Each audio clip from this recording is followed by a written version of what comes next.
Residents of Pittsburgh, Pennsylvania, expressed concerns over myriad issues on Monday, one day before the US midterm elections that will see a major Senate race decided in the Keystone State. Democratic Senate nominee John Fetterman, who is the state's current lieutenant governor, will face former President Donald Trump's hand-picked Republican Senate nominee, celebrity Dr. Mehmet Oz. Many issues are on the minds of voters. A home healthcare worker who plans to vote for Fetterman said reproductive rights remains her priority. I'm never going to waste that. I will go in there and vote. I don't care if we're voting for a local bartender to be the best bartender in town. If I need to vote for something, I'm going to exercise my right to vote. This midterm cycle? Going into this midterm cycle, I would say women's reproductive rights is one of the main topics. I have 4 daughters, and I've been in a situation where I had to have medically make a decision. So for anyone to say that local government or any type of government should be included in that is wrong. It's between the woman, the doctor, and if she's married, her spouse. That should be it.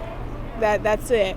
And then secondly, our economics. It's right now we're trying to move forward, but with everything going on, inflation and interest rates and everything, all like that, it's everything.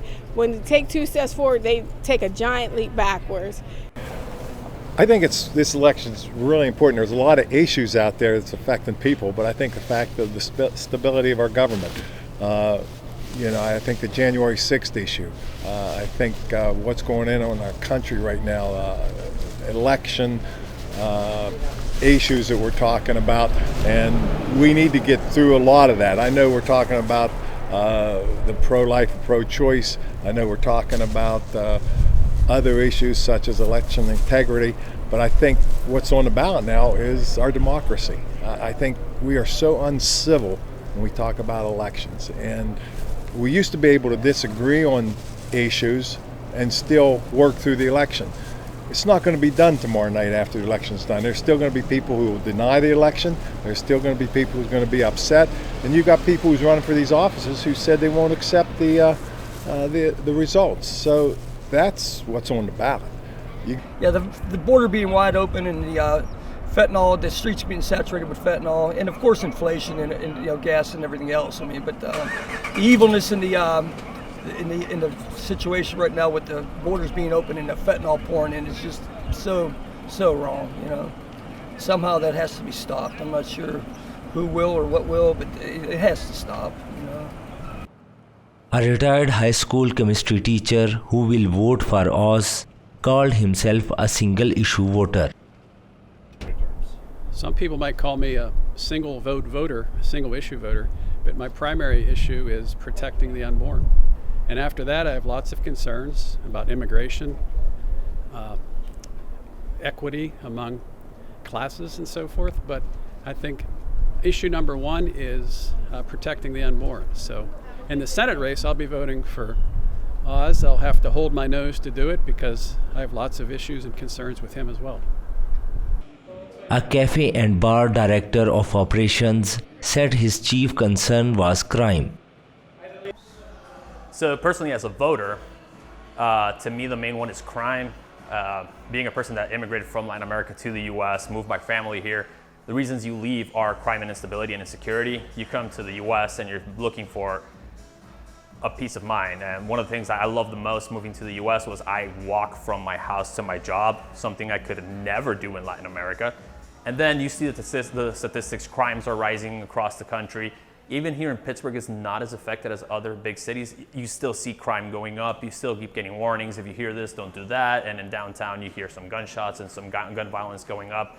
So personally, to me, crime is the biggest issue as a voter for tomorrow. He also said when it comes to his role as a small business owner, the economy is obviously a concern, with inflation the real problem. A number of products he needs for the cafe have faced prices increase this year, including coffee beans, which they source from Honduras.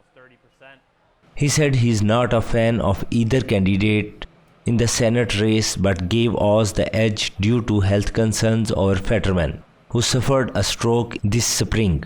The stroke forced Fetterman to scale back his campaign schedule and has affected his speech. At a debate last month, he often stumbled over his words in a performance even allies privately described as shaky. So I got to separate the two as a voter. Crime number one, education number two. But as managing these businesses, it's the economy and inflation. The economy, yes, we're in a recession. However, the consumer indexes keeps telling us that people are still consuming. People are still buying. They're going out. They're spending money. Their Amazon sales are up. People are using their credit cards. They're going to retail spaces. Even our sales here, they've been consistent even though we're in a recession. The real problem is inflation. Our coffee costs have gone up due to the rising prices of fuel because we have to import everything from Honduras. It all comes through sea, all the way up to New Jersey, and that price has risen. It used to cost us about 30 cents per pound. We're now like at 55, which is a huge increase. Very closely, it's been an interesting election. You have two very different people. One is a champagne suit and tie guy. The other one's I'm wearing a hoodie to be a senator. Okay, that's your thing, all right. So it's a very interesting campaign because you are dealing with polar opposites of the spectrum here. However, John Fetterman suffered the stroke. I saw the debate, and to be honest, it's his condition is a little concerning to me. I'm not a huge Mehmet Oz fan. However, he's healthy and he's eloquent. He says all the right stuff. I'm not a huge fan of either one, to be honest. I think it's going to be a coin toss. Probably Mehmet Oz, but I'm not particularly fond of everybody. The Fetterman-Oz Senate race is one of three critical contests, along with Georgia and Nevada, that will determine whether Democrats hold on to their razor-thin majority in the Senate and with it the power to confirm current President Joe Biden's nominees to posts ranging from his cabinet to the Supreme Court. Non-partisan election forecasters and polls show Republicans are heavy favorite to win control of the House of Representatives, with Senate a toss-up. Control of even one of those chambers would give Republicans the power to block Biden's legislative agenda and launch potentially damaging investigations.